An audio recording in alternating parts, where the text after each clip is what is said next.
Boa noite. Boa noite. Supremo Tribunal Federal notifica Eduardo Cunha sobre ação para afastamento do cargo. No caso da merenda em São Paulo, Justiça quebra sigilos do presidente da Assembleia, Fernando Capesso.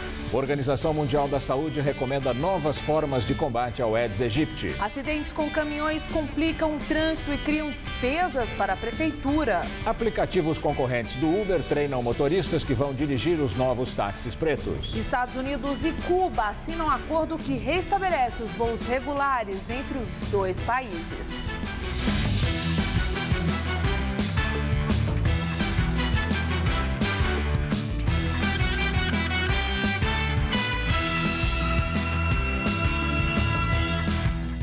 Para conquistar mais clientes e competir com o Uber, aplicativos de táxi estão treinando motoristas que vão trabalhar na nova categoria de táxis pretos aqui em São Paulo. É o motorista que abre a porta do carro preto, grande e confortável. Dentro, ar-condicionado sempre ligado, além de balinhas, chiclete e água à disposição do passageiro, que pode também carregar o celular durante a viagem, seja qual for o tipo do aparelho, garante o motorista. Aqui eu tenho 10 e tenho mais 2 cabos diferentes que não tem aqui, então no total eu tenho 12. Leonardo é um dos 5.000 motoristas sorteados para atuar no novo serviço de táxi preto, lançado pela prefeitura. A ideia do atendimento mais caprichado surgiu para enfrentar a concorrência do Uber, que oferece carros de luxo e funciona de forma parecida. Leonardo tem o custo da prestação do carro e do seguro e ainda tem de pagar R$60 mil pelo alvará do táxi, financiado em 5 anos. Já começa a rodar devendo R$ 2.500 por mês. Mesmo assim, ele enxerga vantagem sobre o serviço concorrente que ainda não foi regulamentado. Questão de segurança, né? Então, assim, eu gosto de trabalhar como sempre trabalhei, sempre certinho, né? Por mais que algumas coisas o pessoal bule as leis, eu prefiro fazer um negócio mais certo, né? O táxi preto só pode ser chamado por meio do aplicativo do celular. E o motorista pode ser associado a mais de uma empresa. Essa nova categoria não vai poder circular pelas faixas de ônibus. E a corrida deve ser até 25% mais cara que a do táxi comum. Esta empresa de aplicativo, uma das cadastradas para operar o serviço, está treinando os motoristas. Metade dos que vão atuar já era taxista, mas trabalhava com o alvará alugado. A aula dura 2 horas e é baseada em regras de comportamento. Então, gente, chegou o passageiro, está chovendo. Pega o guarda-chuva que tem no carro de vocês, acompanha o passageiro até o carro. Sempre ter um comportamento aberto, simpático, mas perguntar sempre para o passageiro o que ele está disposto naquele momento, a conversar, ouvir uma música, ou ele prefere um silêncio para trabalhar. A ideia é que o serviço do táxi preto comece a operar em março, já que a prefeitura prorrogou até o fim de fevereiro o prazo para a concessão dos alvarás. A licença vale por 35 anos. E uma novidade, pode ser transferida para outra pessoa com o pagamento de uma taxa. A explosão no acidente entre 2 caminhões que danificou uma importante interligação na cidade de São Paulo gera prejuízos para a prefeitura e complica a vida do cidadão. O viaduto Santo Amaro continua interditado à espera de laudos que definam se a estrutura precisa mesmo ser derrubada. Essa não é a primeira vez que a cidade paga caro por acidentes com caminhões. Mais um dia de trânsito intenso nos 2 sentidos da Avenida dos Bandeirantes. Só vim aqui descarregar uma coisinha, vim pra cá, são 2 horas já, ainda tem caminho pela frente, né? Tem que dar atenção, porque pode parar de repente e você ter um acidente, né? A avenida é uma importante ligação entre a Marginal Pinheiros e o sistema Anchieta Imigrantes, que leva o motorista para o litoral sul de São Paulo. Também dá acesso ao aeroporto de Congonhas. Estou vindo de Uberlândia, esse trânsito aí, não esperava por essa aí não. Nesse calor aí, o carro não tem ar-condicionado. O viaduto Santo Amaro permanece interditado. A estrutura foi danificada após um acidente envolvendo 2 caminhões que causaram uma explosão. Um escoramento com estruturas metálicas foi colocado como medida de segurança. Segundo o prefeito de São Paulo, Fernando Haddad, o viaduto provavelmente terá que ser demolido. volume de combustível que queimou durante horas embaixo do viaduto, as chances de recuperação são muito remotas. Estima-se em 5% as chances de recuperação do viaduto. Já o secretário municipal de Infraestrutura Urbana e Obras é mais cauteloso. A chance de um dano irreparável para aquela estrutura é bastante grande. A análise preliminar é de que a estrutura está comprometida, mas obviamente nós não podemos tomar nenhuma decisão antes de ter esse laudo bastante completo que nós estamos fazendo. A prefeitura ainda não sabe quanto vai gastar para reformar ou reconstruir o viaduto Santo Amaro. Mas nos últimos 3 anos já foram gastos cerca de 9 milhões e 500 mil reais em obras emergenciais, em pontes e viadutos na cidade. Nesses casos, a prefeitura aciona os responsáveis na justiça para ressarcir os cofres públicos pelos danos causados. Em julho do ano passado, este caminhão ficou entalado na ponte do Piqueri, na marginal do Tietê, no sentido da rodovia Ayrton Senna. A pista central teve que ser interditada. 90 dias de obras e um prejuízo de mais de R$1 milhão. 4 meses depois, na rodovia Anchieta, no trecho de São Bernardo do Campo, foi a vez desta passarela ser derrubada por outro caminhão que estava com a caçamba levantada. Uma câmera da concessionária que administra a rodovia flagrou o momento da batida. É um prejuízo bastante grande para a cidade, é um recurso que poderia estar sendo gasto em outras coisas e nós temos que sanar certos problemas por conta dessa infelicidade, desses acidentes. Equipes dos bombeiros encontraram o corpo do homem levado pela enxurrada que atingiu a Grande São Paulo. A vítima é Amadeu Gomes de Moura. Ele foi arrastado pela água do Ribeirão dos Meninos. No momento do incidente, ele tentava ajudar uma mulher que ficou presa dentro de um carro em um alagamento do acidente, aliás. A tempestade na região metropolitana foi a maior deste verão, segundo o Centro de Gerenciamento de Emergências da Prefeitura. Ontem, choveu 22,5% de todo o volume esperado para o mês de fevereiro. O paulistano teve mais um dia de tempo abafado. Não choveu como ontem, mas ainda são esperadas pancadas de chuva para agora à noite. Como fica o tempo amanhã, quarta-feira? É o que nós vamos ver agora com Mariana Armentano, que tem os detalhes da previsão. O risco de temporais continua na região sudeste nesta quarta-feira e o alerta para alagamentos e deslizamentos vale principalmente para o estado do Rio de Janeiro e para o litoral norte de São Paulo. Um sistema de baixa pressão que está no oceano ainda espalha nuvens bem carregadas desde o norte e leste do Paraná até a zona da Mata Mineira. Por isso, ainda pode chover forte em toda essa área. Como a gente vê no mapa, quase todo o país terá chuvas amanhã, mas com muitas aberturas de sol. O tempo firme, sem nada de chuva, só prevalece mesmo entre o norte capixaba, o interior da Paraíba e o centro-sul do Piauí. Os termômetros chegam à marca dos 27 graus em Florianópolis, 34 em Porto Alegre, 33 em Belo Horizonte e no Rio e dos 37 graus em Palmas. Aqui em São Paulo, o calor também predomina, apesar das chuvas. Faz até 35 graus amanhã em Votuporanga e 32 na cidade de Ribeirão Preto, Barretos e Araraquara. Em todo o interior, as chuvas serão mais passageiras, já que na faixa leste, incluindo a Grande São Paulo, são esperadas chuvas fortes, até em forma de temporais, a partir da tarde. Em Caraguatatuba, no litoral norte, máxima só de 25 graus. Vamos ver como ficam os próximos dias aqui na capital? Nessa madrugada, teremos mínimas de 21 e máxima amanhã à tarde de 27 graus, com sensação de tempo bem abafado. Na quinta-feira, a máxima sobe para os 29, ainda com chance de chuva. E na sexta, faz mais calor ainda, máxima na casa dos 31 graus, com possibilidade de chuvas fortes a partir da tarde. A cruzada contra o mosquito Aedes aegypti faz os paulistanos ficarem de olho nos locais que podem ser ou virar criadouros do transmissor da dengue. 528 casos da doença foram registrados na capital paulista nas 3 primeiras semanas do ano. O pior é que mesmo com um cenário como esse, é possível encontrar água parada em lugares públicos em São Paulo. Guerra ao mosquito. O maior pecado hoje é ver água parada, possível criador do Aedes aegypti, e não fazer nada.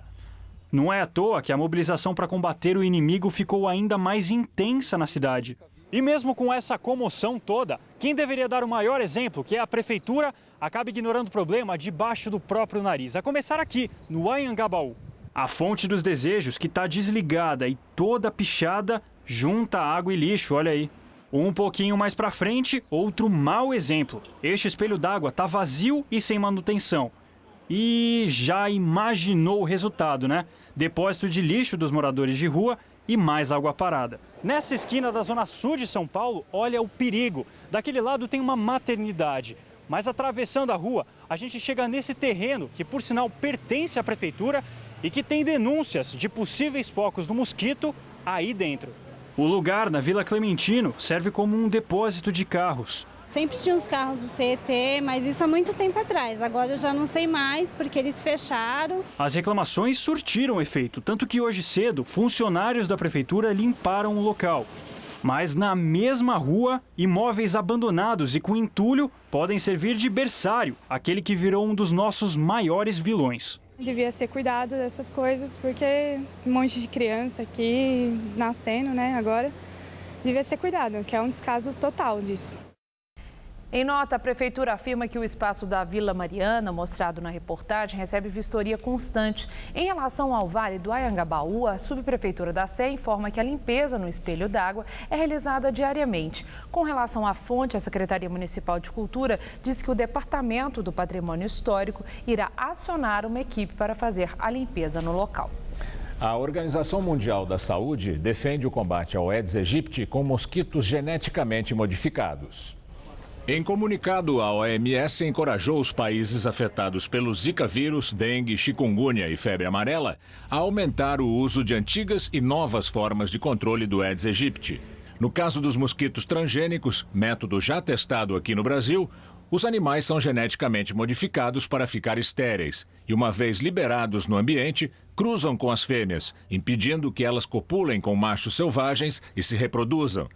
A entidade também destacou a importância do uso de machos esterilizados por radiação e falou ainda do uso da bactéria Wolbachia, que infecta os machos e faz com que os ovos das fêmeas que copulam com eles não vinguem.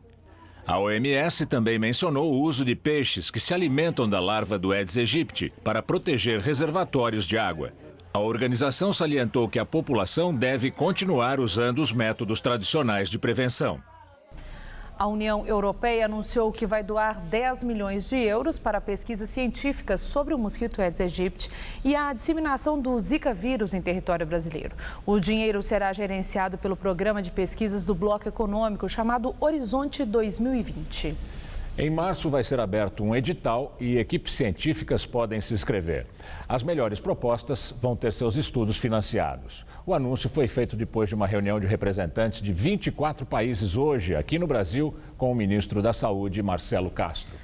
Procuradoria-Geral da República recebe pedidos de cooperação internacional de 11 países interessados em documentos da Operação Lava Jato. Os pedidos podem gerar uma frente internacional de investigação de empreiteiras ligadas ao escândalo de corrupção. A Procuradoria já recebeu pedidos do Peru, Costa Rica, Dinamarca, Itália, Guatemala, Porto Rico, Suíça, Uruguai, Andorra, Liechtenstein e Panamá. Com acesso às informações brasileiras, esses países querem tocar as suas próprias investigações sobre casos de corrupção nos seus territórios. E agora vamos ao comentário de política com José Neumann e Pinto. Sábado, o jornal Estado de São Paulo publicou um artigo do advogado Modesto Carvalhosa, um dos maiores especialistas no Brasil em direito de combate à corrupção, e ele fez vamos dizer assim, um desafio, um repto ao Procurador-Geral da República, o Rodrigo Janot, para que ele dê um jeito nessa medida provisória da leniência, que é um absurdo, que simplesmente consagra na lei a impunidade de empreiteiros ladrões, corruptos. Não se trata de suspeitos, não, são corruptos, condenados, e há uma série de medidas provisórias do governo Dilma, livrando a cara deles, e essa 703 digamos, o ápice da impunidade dos ricos, não é dos trabalhadores pobres, não, nem das crianças de rua, dos ricaços do Brasil. Pois é, no domingo o jornal O Globo publicou uma reportagem exclusiva mostrando que a medida provisória, que já era muito favorável, se tornou muito mais favorável depois para ser assinada pela Dilma, porque ela poupa completamente os dirigentes de empreiteiras corruptas de terem de responder perante a lei e, sobretudo, de devolver o dinheiro que eles roubaram.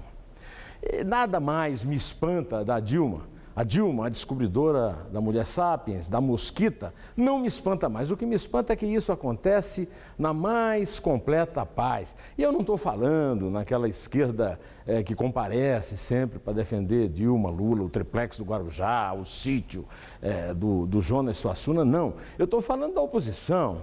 Não tem um deputado, um senador da oposição ou independente, não tem um cientista político que tenha manifestado o espanto que eu tive de acompanhar essas notícias todas. O doutor Carvalhosa, eu sei que manda esses artigos dele para todos os parlamentares, nenhum disse sequer que recebeu o artigo. Quer dizer, nós vivemos no Brasil uma crise de vergonha, uma crise moral, uma crise de ética grave. Nós somos vítimas do maior saque, do maior assalto, do crime no poder e, no entanto, os representantes do povo, os que falam pelo povo, estão no bem bom, tranquilamente, achando que tudo está correto, vai tudo bem. Se isso continuar desse jeito, a coisa ainda vai piorar muito, muito, pode crer. Bom, eu volto aqui na quinta-feira, direto ao assunto. Em té. Justiça de São Paulo determina a quebra dos sigilos bancário e fiscal do presidente da Assembleia Legislativa, Fernando Capês, do PSDB. A decisão foi do desembargador Sérgio Rui. Ele autorizou a abertura de uma investigação contra o deputado tucano e também a quebra de dados sigilosos de 12 citados na Operação Alba Branca. A investigação é sobre um possível esquema de corrupção para vencer licitações para o fornecimento de suco de laranja em escolas públicas do estado. O processo surgiu no ano passado com a acusação de um ex-funcionário da Coaf, uma cooperativa da cidade de Bebedouro, no interior paulista. Ele disse que, para garantir o contrato, a Coaf pagava propina a integrantes do governo do estado. A abertura dos dados sigilosos atinge também um assessor e 2 ex-assessores de Capês. Outros 2 tucanos, ex-integrantes do governo Alckmin, que também tiveram quebra de sigilo decretada, são Luiz Roberto dos Santos, o Moita, ex-chefe de gabinete da Casa Civil, e Fernando Padula, ex-chefe de gabinete da Secretaria de Educação. A partir de agora, com a quebra dos sigilos bancário e fiscal dos últimos 2 anos dos suspeitos, o Ministério Público vai poder cruzar informações de datas e valores para tentar identificar eventuais pagamentos de propina e saber quem participava de fato das supostas fraudes na merenda escolar. O presidente da Assembleia Legislativa do Estado, o deputado Fernando Capês, se defendeu, negou qualquer envolvimento e disse que o caso agora tem uma proporção política e não mais técnica. Eu não interferi em nenhum contrato, eu não recebi nenhum centavo, nenhum repasse, nem poderia fazê-lo, jamais me envolveria num negócio desse nível e simplesmente ninguém diz que me entregou. As pessoas dizem que supõem que tenha sido entregue. Portanto, não tenho relação, não agi em benefício e não recebi nada. Capês mostra vários documentos que indicam que ele disponibilizou extratos bancários e o imposto de renda dos últimos 5 anos para o Ministério Público e que pediu para ser ouvido com urgência. Eu só espero que a verdade apareça. Só espero que ninguém seja obrigado a mentir e que as pessoas falem exatamente o que aconteceu. Não há razão para atrasar a investigação. A demora no esclarecimento dos fatos beneficia quem tem culpa e perpetua o sofrimento de inocentes. Também são citados na Alba Branca os deputados estaduais Fernando Cury, do PPS, e Luiz Carlos Gondim, do Solidariedade. Os deputados federais Baleia Rossi, do PMDB, e Nelson Marqueselli, do PTB. E o atual secretário de Logística e Transportes do Estado, Duarte Nogueira, do PSDB. Todos negam as acusações. Eduardo Cunha foi notificado sobre o pedido de afastamento feito pelo Procurador-Geral da República, Rodrigo Janot. Agora, Eduardo Cunha vai ter 10 dias para apresentar a defesa. O Procurador-Geral da República, Rodrigo Janot, pediu o afastamento de Cunha do mandato e também das funções de presidente da Câmara dos Deputados. Segundo a Procuradoria, Cunha usa o cargo para interferir em investigações e também no processo de apuração interna que corre no Conselho de Ética da Câmara. Numa nova manifestação enviada ao Supremo Tribunal Federal, Rodrigo Janot pede uma análise urgente da denúncia contra Cunha na corte.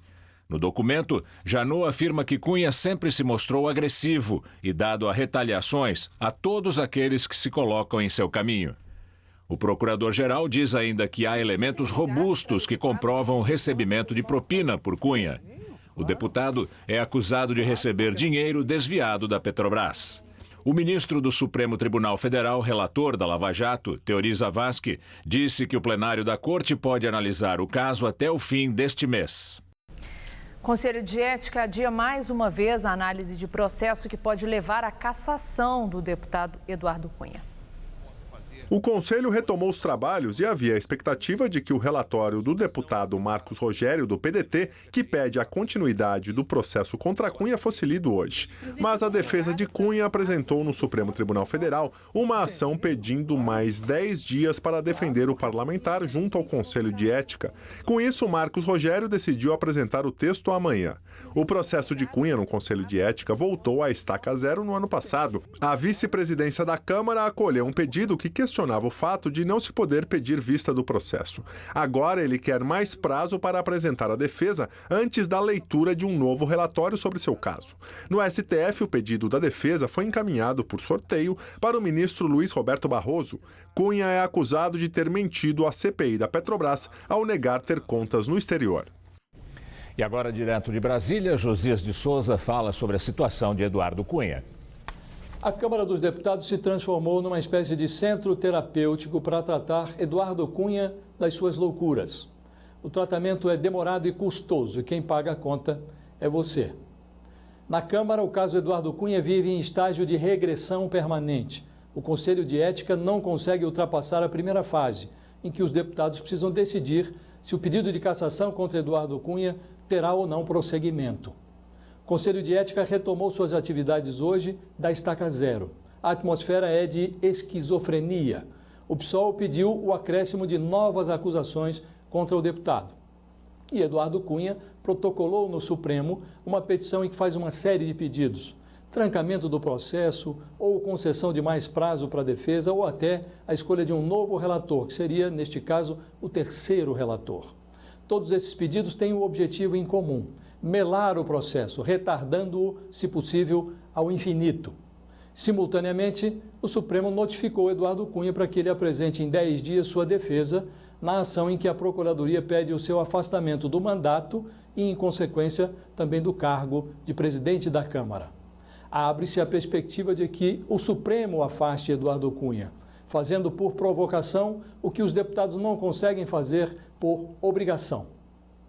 O afastamento judicial de Eduardo Cunha talvez seja a única forma de retirá-lo do centro terapêutico da Câmara. Do contrário, ele não sairá, a menos que Eduardo Cunha resolva conceder a si mesmo alta, o que é improvável. O deputado é louco, mas não é idiota. Ele sabe que uma renúncia o deixaria ao alcance de uma ordem de prisão do juiz Sérgio Moro. Boa noite. As vendas do comércio varejista caíram 4,3% em 2015. Foi o maior recuo da história nesse tipo de comparação. Os dados divulgados hoje pelo IBGE refletem o aumento das taxas de juros e a diminuição da renda dos consumidores. Em relação a dezembro de 2014, as vendas do varejo tiveram uma baixa ainda maior de 7,1%. A Secretaria da Segurança Pública de São Paulo divulgou na semana passada uma lista com 22 documentos que vão ser mantidos sob sigilo. A decisão foi publicada nos dias 4 e 5 deste mês no Diário Oficial. Serão consideradas sigilosas, por exemplo, informações pessoais de boletins de ocorrência, distribuição de efetivo, procedimentos policiais e o controle de armas e drogas pela polícia. A determinação da SSP também estabeleceu prazos para a manutenção dos sigilos dos documentos. O menor período será de 15 anos e o maior de 100 anos. Em nota, a Secretaria informa que todas as informações de interesse coletivo ou geral são fornecidas com exceção daquelas imprescindíveis à segurança da sociedade e do Estado, conforme está previsto na Constituição Federal. A publicação da lista de documentos classificados como sigilosos ocorre 4 meses após o governador Geraldo Alckmin, do PSDB, ter revogado uma resolução que tornava ultra-secretos por até 25 anos documentos das empresas de transporte como o metrô e a CPTM. Polêmica em Ribeirão Pires, na região do ABC Paulista. Uma antiga fábrica de sal pode ser demolida para a construção de um shopping. O terreno tem 15 mil metros quadrados. Um laudo da Defesa Civil do município aponta que a estrutura do imóvel está comprometida pelo excesso de sódio e corre o risco de desabar. O prédio, construído em 1898, foi um moinho de trigo, já abrigou uma fábrica que beneficiava sal e até uma escola de música. Mas desde 2009, desativado e sem manutenção, foi sendo destruído pela ação do tempo. Parte do teto não existe mais. Algumas paredes estão com grandes rachaduras e os cômodos cheios de lixo. Um imóvel que vem chamando a atenção dos moradores, depois que a prefeitura decidiu usar a área de 15 mil metros quadrados. O projeto de lei da prefeitura prevê a concessão por 99 anos à iniciativa privada deste terreno onde está o prédio onde funcionava a antiga fábrica de beneficiamento de sal. O projeto é construir aqui um shopping center e o principal argumento da administração pública é que o empreendimento vai gerar pelo menos 1.000 empregos diretos e indiretos. Por outro lado, estão as pessoas que temem que este patrimônio seja demolido e defendem a restauração e a conservação deste imóvel. O prefeito de Ribeirão Pires explica que a construção do shopping não significa que o prédio será demolido. Eu encaminhei para a Câmara um projeto de lei não autorizando demolição, nada disso, autorizando a prefeitura a fazer uma licitação para uma concessão de 99 anos para investidores que têm interesse em investir na cidade, construir um shopping da forma que a prefeitura apresentar o projeto. Uma construção dessa proporção afeta tanto estruturalmente a fábrica quanto o visual e o acesso, inclusive, né? Além do valor histórico, a população tem um valor afetivo forte. A população quer se apropriar desse espaço. Mas o prefeito reforça que o imóvel corre o risco de desabar. Um relatório feito pela Coordenadoria da Defesa Civil da cidade confirma essa possibilidade e recomenda a demolição. Ao lado do prédio abandonado fica uma escola e o local serve de passagem para os estudantes. Hoje trafegam ali cerca de 400 crianças. A qualquer momento aquele prédio pode cair na cabeça de uma criança. Quem vai ser responsável? A Câmara Municipal? A Prefeitura? O Condefat? O presidente do Conselho Municipal de Defesa do Patrimônio procurou o Condefat, que abriu um estudo para avaliar se o imóvel deve ser tombado pelo patrimônio histórico. Enquanto isso, o prédio não pode ser alterado nem demolido. Não cuidar dos seus próprios patrimônios históricos, né, pode trazer prejuízos para o próprio município, né, por ser uma instância turística. No penúltimo dia de viagem ao México, o Papa Francisco visita o estado atingido pela violência do narcotráfico. Francisco foi recebido por uma multidão no aeroporto de Morelia. A cidade fica em Michoacán, um dos estados mais perigosos para os padres mexicanos, que também sofrem com a violência dos cartéis de narcotraficantes. Em 2013, um sacerdote precisou usar colete à prova de balas para celebrar uma missa por causa do terror dos Cavaleiros Templários. O cartel teve seu chefe preso no ano passado, mas outros grupos criminosos atuam na região. Num estádio de futebol, o Papa rezou missa com padres, freiras e seminaristas. Depois, visitou a Catedral de Morelia e teve um encontro com jovens. A viagem ao México termina amanhã, com a esperada visita a Ciudad Juárez, na fronteira com os Estados Unidos. Francisco vai ao centro penitenciário, tem um encontro com trabalhadores e celebra missa na fronteira. E vamos agora ao comentário de política internacional com João Batista Natali. Vamos falar de outro Papa. O Papa João Paulo II manteve durante 30 anos um amor platônico por uma mulher. A informação foi dada ontem pela BBC, mas não há nada que comprometa a memória do Papa polonês. Ele morreu casto em 2005 e foi canonizado há 2 anos. Ele é então bem mais que um Papa, é São João Paulo. Pois bem, ele conheceu Ana Teresa Tyminienko quando era arcebispo de Cracóvia. Ela, também polonesa, emigrou para os Estados Unidos, casou-se e teve 3 filhos. Ela e o marido tinham uma casa de campo, pois o futuro Papa chegou a visitá-los por lá.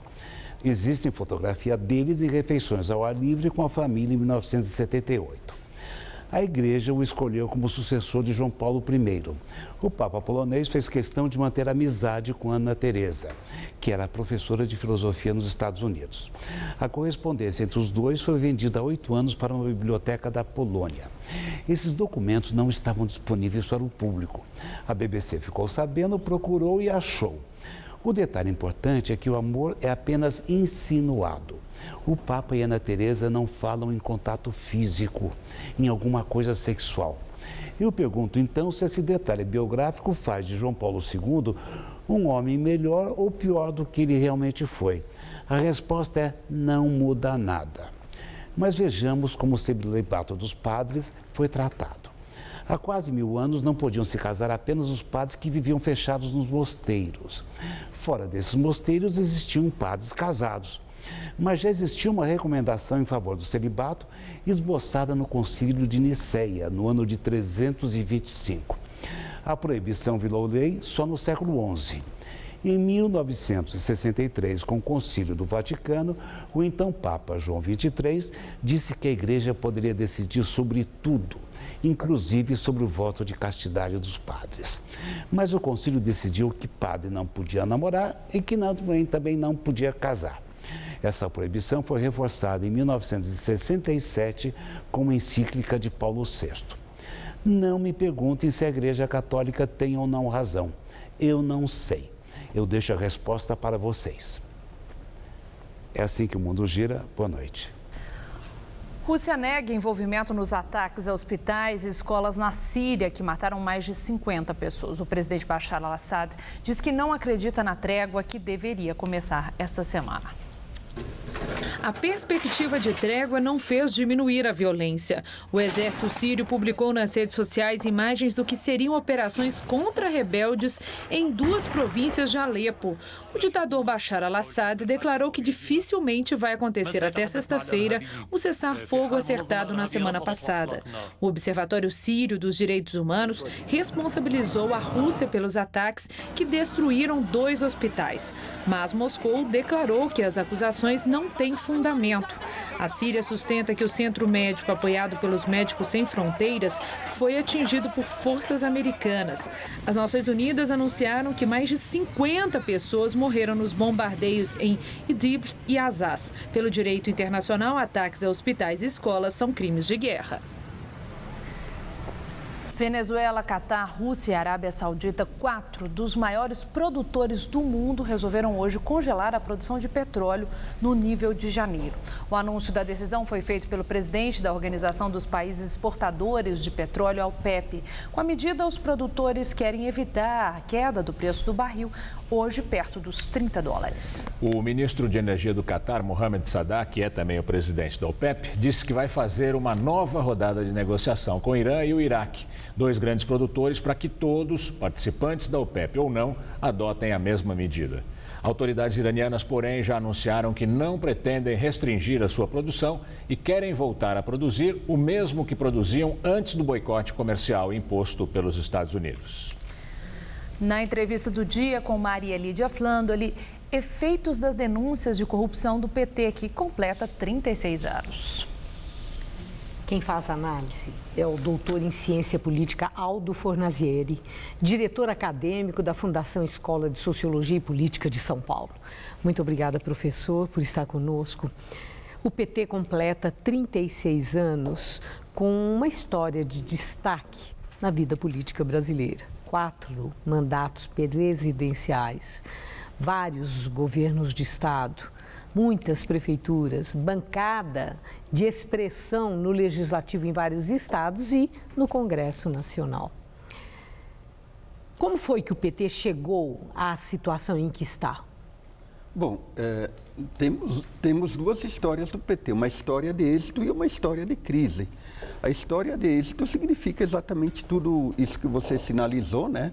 um partido que chegou ao apogeu em pouco tempo, 36 anos, é um tempo curto de história do ponto de vista político, e eu atribuo essa situação fundamentalmente a uma singularidade do PT na história política brasileira. Que singularidade é essa? Foi um dos poucos partidos que surgiu lastreado dos movimentos sociais, com força na sociedade. E também, antes de chegar ao poder, o PT sempre empunhou de forma muito significativa a bandeira da ética. E sendo que nós vivemos num país estruturalmente corrupto, evidentemente que essa bandeira da ética, ela teve força mobilizadora, força eleitoral e assim por diante. Bom, essa é a história exitosa do PT. Temos a história da crise.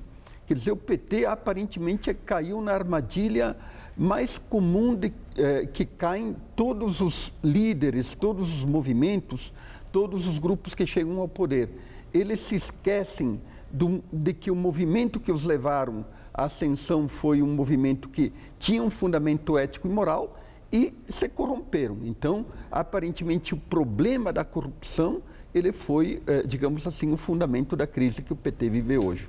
Bom, eu tenho entrevistado muitas lideranças importantes do PT, lideranças históricas, e invariavelmente o argumento de que o PT é alvo de uma ação da elite conservadora do Brasil, da mídia conservadora, por uma não aceitação de uma representação com essa base popular no poder maior, não só da República, mas também nos estados da Federação. O PT é vítima ou é autor de fatos que o colocaram nessa situação, envolvido por tantas denúncias de corrupção? Eu acho que, para sermos justos, o PT, ele é as duas coisas. Em primeiro lugar, ele é um partido que chegou ao poder e errou, não teve os cuidados políticos, éticos e morais necessários para salvaguardar a sua história. Houve uma corrupção que praticamente todos os partidos fazem no Brasil, com alguma exceção, talvez, de partidos como o PSOL e assim por diante, que usa o poder público e a relação que esse poder público tem com o setor privado para financiar as campanhas, e esse é um problema generalizado em todos os partidos, tanto da oposição quanto da situação, e nesse sentido o PT errou.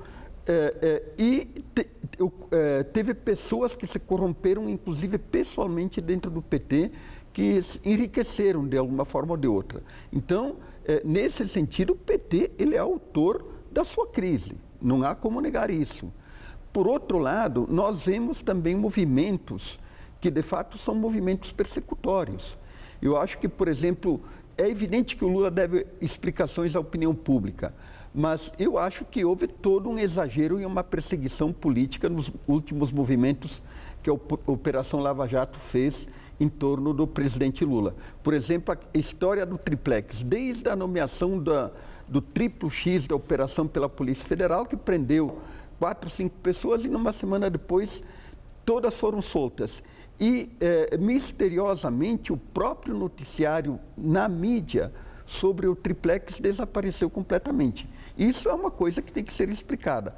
Sobre a questão do sítio, o juiz Sérgio Moro decretou o sigilo da investigação e 2 dias depois ele mesmo, digamos assim, abriu a investigação ao público. Então, eu acho que a Operação Lava Jato está fazendo alguns movimentos que evidentemente se tornam persecutórios. E parte da mídia, não é toda a mídia... Ou eficiência no trabalho de investigação e apresentando resultados, porque não há contestação em relação àquilo que foi apresentado como prova. Mas veja o seguinte... Há contestação do estilo, da forma... Tudo bem, mas veja o seguinte, quer dizer, há crime, há dolo por parte do ex-presidente Lula nos 2 episódios? Aparentemente não. Mas ele não está acusado de crime. Veja o seguinte, quer dizer... Então, está sendo investigado numa questão pontual. Amanhã vai haver um depoimento para esclarecimento. Mas há uma escandalização do processo, há uma escandalização completa. Mas é escandalização pela figura do presidente Lula, que é uma liderança maior política no país, qualquer coisa referente a ele chama muito mais atenção do que em qualquer outro político Olha, do se país? nós analisarmos os movimentos da Polícia Federal, do Sérgio Moro e do Ministério Público Federal, é evidente que há uma escandalização e há também, digamos assim, vazamentos seletivos. Vazamentos seletivos, é evidente que há isso. Isso não há como negar. E há uma intromissão em assuntos que são de estrita alçada privada. Por exemplo? Eu vi até, por exemplo, a questão do que o Lula enviou ou não enviou para o tal sítio em Atibaia. Eu vi até juristas que são e eram a favor da Lava Jato, que vinham defendendo a Lava Jato, se manifestando contra esse tipo de manifestação do Ministério Público, do juiz Sérgio Moro e da Polícia Federal. Eu acho que a Operação Lava Jato, ela prestou um enorme serviço ao país, ela foi uma operação republicana, na medida em que ela fez valer a lei também para os grandes, mas me parece que ultimamente ela está se perdendo exatamente porque ela enveredou para um caminho da politização e da perseguição política. Nós temos uma questão e eu gostaria da reflexão do senhor sobre isso. Amanhã, o presidente Lula vai depor na Justiça. Vai haver uma movimentação que já está organizada de desagravo, é um protesto por tudo isso que o senhor descreveu, que é o entendimento no PT e nos movimentos sociais, que o presidente está sendo alvo, como disse a presidente Dilma, né? Ela chamou uma grande injustiça. Mas ele vai depor como investigado pelo Ministério Público. Bom, e nesse desagravo, nesse apoio àquele bordão que foi criado, inclusive aqui já entrevistei liderança do PT, que explicou que é um grito de guerra, Lula é meu amigo, mexeu com ele, mexeu comigo. A minha indagação é um apoio desse porte, com uma frase como essa, como se o presidente Lula fosse um intocável, não desconstrói aquela imagem que o próprio PT construiu do presidente Lula, um brasileiro igualzinho a você, um homem como todos os outros. Quer dizer, o princípio da isonomia, ele é igual. Por que ele deveria ter um tratamento diferente? Isso não é contraproducente para a própria imagem do presidente Lula? Veja o seguinte, o presidente Lula, ele não pode estar acima da lei. E ele tem que responder se ele cometeu algum desvio ético, algum desvio que tenha cometido um dolo. Agora, o que se indaga é o seguinte, quer dizer, o Ministério Público, a Polícia Federal e o juiz Moro, por obrigação, eles têm que ser imparciais perante a lei. O Ministério Público de São Paulo, ele é imparcial? Eu acho que não. Quer dizer, quando ele escondeu nas gavetas as informações que o Ministério Público da Suíça enviou sobre o caso dos trens, ele não investigou. E agora ele vai investigar uma situação particular do sítio, que aparentemente não tem dolo nenhum. Então, veja o seguinte, nós temos que ser a favor da investigação de toda e qualquer autoridade, seja ela do PT ou não, mas temos que ser a favor também da investigação do PSDB, coisa que não vem ocorrendo. O Aécio Neves tem várias denúncias que pesam sobre ele e não está sendo investigado. Então, nós temos que defender a igualdade republicana dos poderosos e dos políticos perante a lei, mas temos que também exigir a isenção da justiça e da polícia. A última questão, o senhor acha que o PT sai dessa, que o PT, mantendo o mesmo nome, as mesmas lideranças no comando, consegue superar essa crise e reconstruir uma imagem que está tão atingida, praticamente demolida? Olha, em política é muito difícil fazer um vaticínio definitivo em relação ao futuro. O que se percebe atualmente é que o PT enfrenta uma crise grave não só por causa das denúncias, mas enfrenta uma crise de capacidades internas. O PT enfrenta uma crise de capacidade de elaboração e principalmente uma crise de liderança. Ele tem um grande líder que ainda é o Lula, mas você não vê hoje novos líderes surgindo. E, aliás, esse é um problema que afeta todos os partidos. Então, eu acho que o PT ele tem uma dura tarefa pela frente. Eu acho que nós não podemos pressupor a desgraça nem do PT nem do PSDB, porque isso é ruim para a democracia. Muito obrigada, professor. Eu que agradeço. Uma boa noite. Boa noite. Gamberini. Você vai ver a seguir. Depois dos atentados em Paris, a banda Eagles of Death Metal volta a se apresentar na capital francesa. E a retomada das relações entre Estados Unidos e Cuba tem mais um capítulo. Países assinam acordo que restabelece voos regulares entre os dois territórios. Qual Casper você é? Eu sou jornalismo. Eu sou Relações Públicas. Eu sou publicidade e propaganda. Eu sou Rádio, TV e Internet. Essa é a minha Casper. Essa é a nossa Casper. Eu estou no combate pelo meu filho. Eu estou no combate pela minha neta. Eu estou no combate pela minha família. Eu estou no combate pelos meus amigos. Nós estamos no combate pelo Brasil. Proteja quem você ama. Todos no combate. Todos juntos, vamos vencer a luta contra o mosquito Aedes aegypti. Uma campanha da Fundação Casper Libero. Apoio TV Gazeta.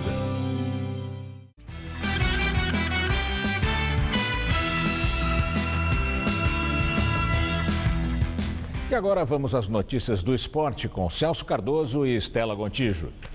Palmeiras estreia hoje na Libertadores da América. Celso Cardoso. Estela é o primeiro brasileiro a estrear na fase de grupos. O jogo é logo mais 9h45 da noite em Montevidéu, no Uruguai, contra o River Plate uruguaio. Trata-se, teoricamente, do adversário mais fraco da chave palmeirense.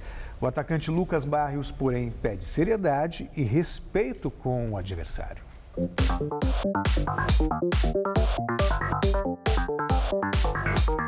No, creo que hemos trabajado mucho para tratar de prepararnos y creo que el equipo cada día está conociendo a los compañeros nuevos que están llegando. Una lástima que se perdió el juego en casa de Paulista, pero esto es otro torneo, otra exigencia y lo vamos a tomar como tal, ¿no?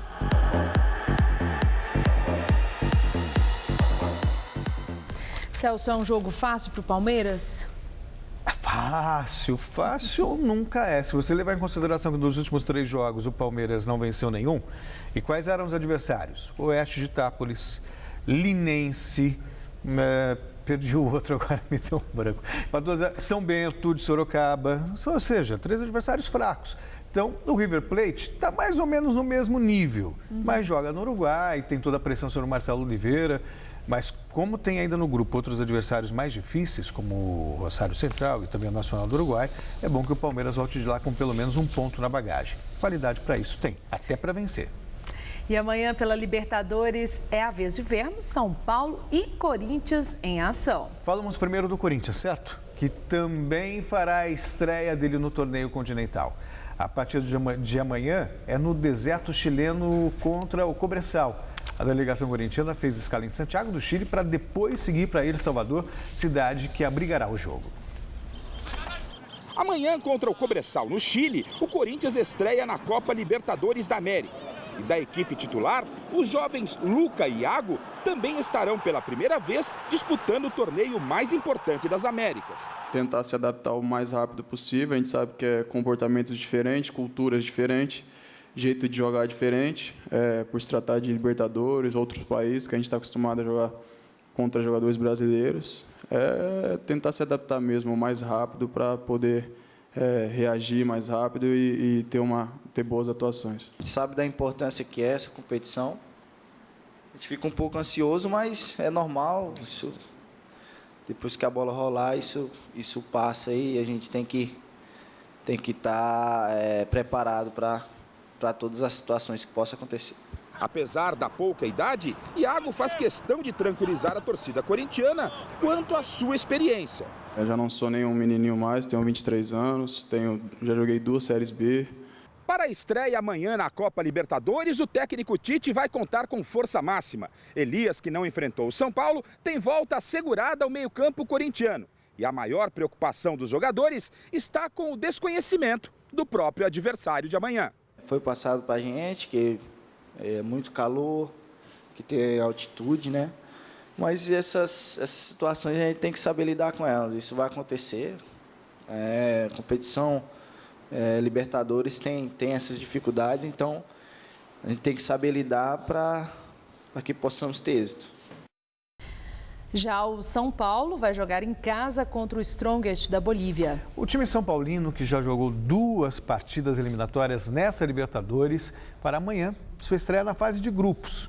Artilheiro do time argentino Caleri foi barrado pelo técnico Edgardo Balsa. O treino da véspera da estreia do São Paulo na fase de grupos da Libertadores ninguém viu. A atividade foi toda secreta no Pacaembu, local do jogo desta quarta-feira contra o The Strongest da Bolívia. Apesar do mistério, o técnico Edgardo Balsa tratou de garantir que o time terá apenas uma mudança em relação ao que perdeu para o Corinthians no clássico de domingo. Acaba de empatar o clássico com Bolívar 2-2. Vimos partidos anteriores também. O treinador contou que viu o vídeo do empate do The Strongest no clássico contra o Bolívar e também de jogos anteriores. Depois de analisar o adversário e ver todas as alternativas, resolveu manter o time que perdeu para o Corinthians, com exceção de Caleri, que vai dar lugar a Allan Kardec. O equipo vai ser o mesmo que jogou contra Corinthians, salvo a entrada de Kardec por Caleri. O treinador aproveitou a oportunidade para dar força ao zagueiro Lucão, que falhou feio no clássico contra o Corinthians. Está muito bem.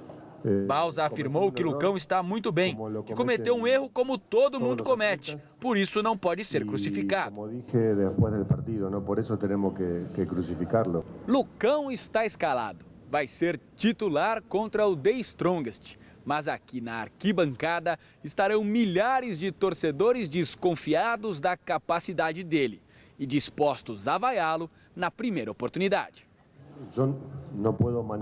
Balsa se limitou a dizer que não pode controlar a torcida, mas que não importa a reação que ela tenha, porque Lucão tem a confiança de todo o grupo e disse ter certeza de que o zagueiro fará uma boa partida. Seguro que vai ser um bom partido. E assim que se faz. Obrigada, Celso. Boa noite, até amanhã. Amanhã tem mais. É com você, Gamberini.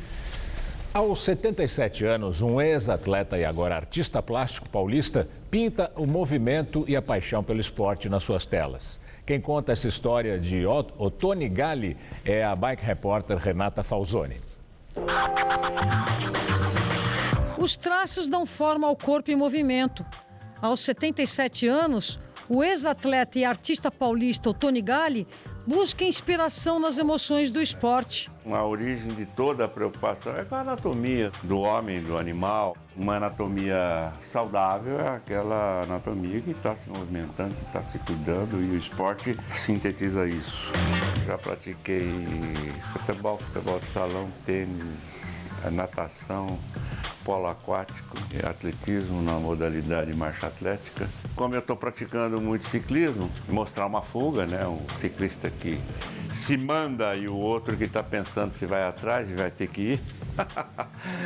E isso é um momento que gera muita tensão, muita emoção, muita decisão. É o corpo como ele é. Que, aliás, incomoda muito o ser humano. Muitas pessoas têm muita dificuldade em conviver com o próprio corpo. E mais importante, não é desenhar, mais importante é soltar a emoção, é subir, né, a sua autoestima e se sentir capaz de.